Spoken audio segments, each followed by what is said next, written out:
Hi everyone, എല്ലാ സഞ്ചാരപ്രിയർക്കും Swiss സഞ്ചാരിയുടെ ചാനലിലേക്ക് ഹാർദമായ സ്വാഗതം.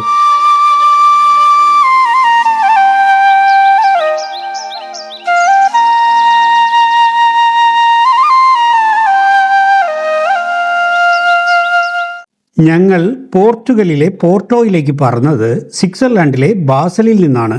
കേവലം 2.5 മണിക്കൂർ മതി പോർട്ടുഗലിലെ രണ്ടാമത്തെ വലിയ മഹാനഗരമായ പോർട്ടോയിൽ പറന്നിറങ്ങാൻ.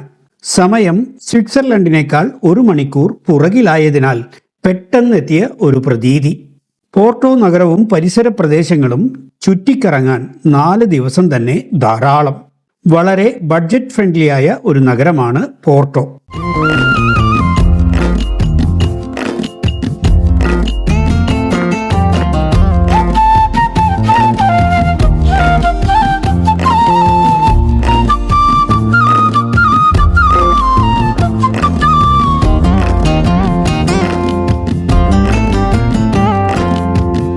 പോർട്ടുഗലിന്റെ വടക്കു പടിഞ്ഞാറൻ ഭാഗത്തായിട്ടാണ് ഈ മഹാനഗരം സ്ഥിതി ചെയ്യുന്നത്.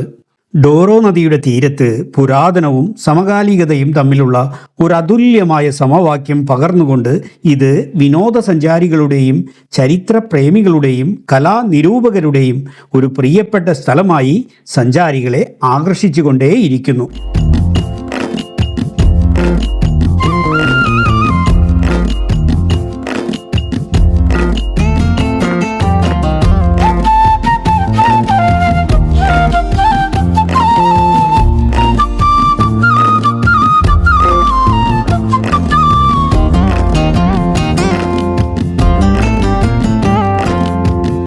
പോർട്ടോയുടെ ചരിത്രം നോക്കിയാൽ 4-ാം നൂറ്റാണ്ട് മുതൽ റോമക്കാരുടെ അധിനിവേശവും പിന്നീടുണ്ടായ മൂർ അധിനിവേശവും മൂലം തുടർച്ചയായി വൈവിധ്യമാർന്ന സംസ്കാരങ്ങൾ ഇവിടെ ചേരുകയും അത് നഗരത്തിൻ്റെ പൈതൃകത്തെ ശക്തമാക്കുകയും ചെയ്തു. റിബൈറ മേഖലയിൽ കാണുന്ന കെട്ടിടങ്ങൾ, ചെറുവീഥികൾ, പുരാതന പള്ളികൾ എന്നിവ ഇതിൻ്റെ തെളിവാണ്.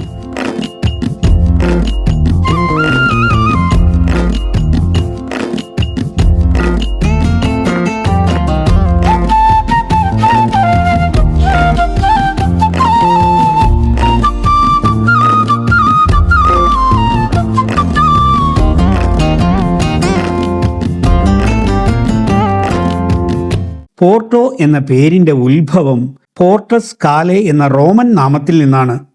അതിൽ നിന്നു തന്നെയാണ് രാജ്യത്തിൻ്റെ പേരായ പോർട്ടുഗൽ ഉരുത്തിരിഞ്ഞതും. ഇതിൽ നിന്നു തന്നെ പോർട്ടോയുടെ ചരിത്രപരമായ പ്രാധാന്യം വ്യക്തമാക്കപ്പെടുന്നുണ്ട്.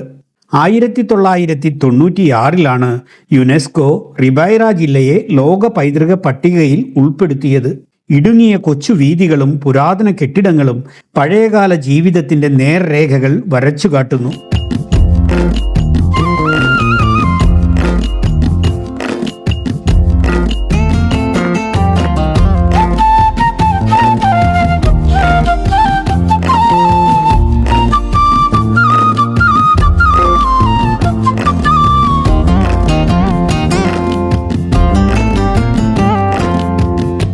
കൂടുതൽ പോർട്ടോ വിശേഷങ്ങളിലേക്ക് കടക്കും മുൻപ് പറങ്കികളും നമ്മുടെ കൊച്ചു കേരളവും തമ്മിലുള്ള ബന്ധം ഒന്ന് നോക്കാം.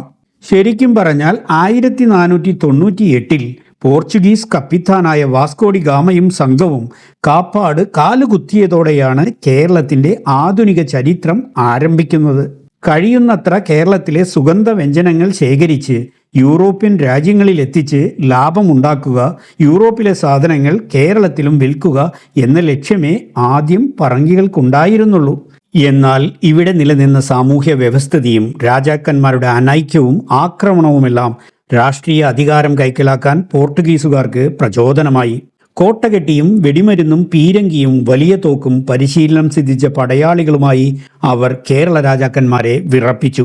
വാണിജ്യ രംഗത്ത് പോർട്ടുഗീസുകാർ വമ്പിച്ച മാറ്റങ്ങൾ വരുത്തി. കേരളീയ ഉൽപ്പന്നങ്ങൾക്ക് യൂറോപ്പിൽ വമ്പിച്ച പ്രിയമുണ്ടാക്കി. യുദ്ധരംഗത്ത് പടിഞ്ഞാറൻ ഉപകരണങ്ങളും കുതിരപ്പടയും പോർട്ടുഗീസുകാർ ഇവിടെ നടപ്പിലാക്കി. കോട്ടകെട്ടലിൻ്റെയും പള്ളി നിർമ്മാണത്തിൻ്റെയും രംഗത്ത് പടിഞ്ഞാറൻ വാസ്തുവിദ്യയും ഇവിടെ നടപ്പിലാക്കി. കേരളത്തിൽ പല ഭാഗത്തും പുതിയ നഗരങ്ങൾ ഉണ്ടാക്കി. അച്ചടി വിദ്യയും മതപഠനത്തിനുള്ള സെമിനാരികളും അവർ കേരളത്തിന് സംഭാവന ചെയ്തു. പോർട്ടുഗീസ് ഭാഷയുമായിട്ടുള്ള ബന്ധം കേരളത്തിന് പുതിയ വിജ്ഞാന വാതിലുകൾ തുറന്നിട്ടു. പാശ്ചാത്യ പണ്ഡിതന്മാർ ഇന്ത്യയിലെ ഔഷധ ചെടികളെപ്പറ്റി പഠനം നടത്തി. ഇന്ത്യൻ ഔഷധ ചെടികളെക്കുറിച്ച് ഗാഷ്യ ഡാ ഓർത്ത രചിച്ച ഗ്രന്ഥം ഈ വിഷയത്തിൽ ആദ്യത്തേതാണ്.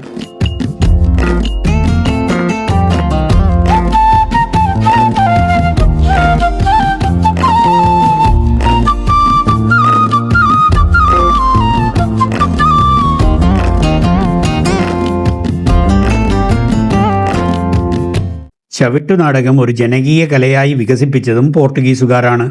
കശുവണ്ടി, പപ്പായ, പൈനാപ്പിൾ, പേരക്ക, പുകയില, തക്കാളി, ഉരുളക്കിഴങ്ങ്, ഓറഞ്ച് തുടങ്ങിയ കാർഷിക ഉൽപ്പന്നങ്ങൾ കേരളത്തിൽ കൊണ്ടുവന്ന് പ്രചരിപ്പിച്ചതും പോർട്ടുഗീസുകാരാണ്. 1498 കോഴിക്കോട് കാലുകുത്തിയ ഗാമ 1524 മരണം വരിച്ചതും മലയാള മണ്ണിൽ തന്നെയായിരുന്നു. കോട്ടകളും ദേവാലയങ്ങളും വ്യാപാര കേന്ദ്രങ്ങളും പണിതുകൊണ്ട് മെല്ലെ അവർ സൈനിക ശക്തിയായി മാറുകയായിരുന്നു. വാസ്തുവിദ്യയിലും ക്രൈസ്തവ ആരാധന രീതികളിലും സമൂലമായ മാറ്റങ്ങൾ അവർ വരുത്തി. ഇതെല്ലാം മലയാള ഭാഷയിൽ പുതിയ വാക്കുകളുണ്ടാവാൻ കാരണമായി.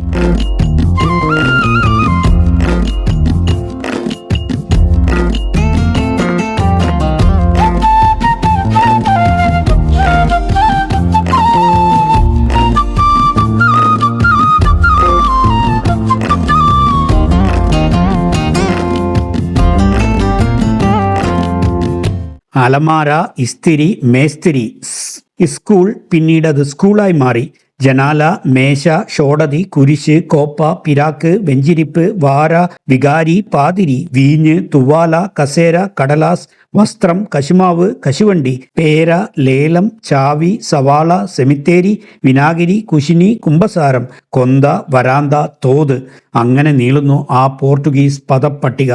പറഞ്ഞു ഞാൻ അല്പം കാട് കയറിയോ? കൂടുതൽ ഫോട്ടോയുടെ വിശേഷങ്ങളുമായി വീണ്ടും വരാം. അതുവരേക്കും സ്വിസ് സഞ്ചാരിയുടെ നല്ല നമസ്കാരം. Good bye.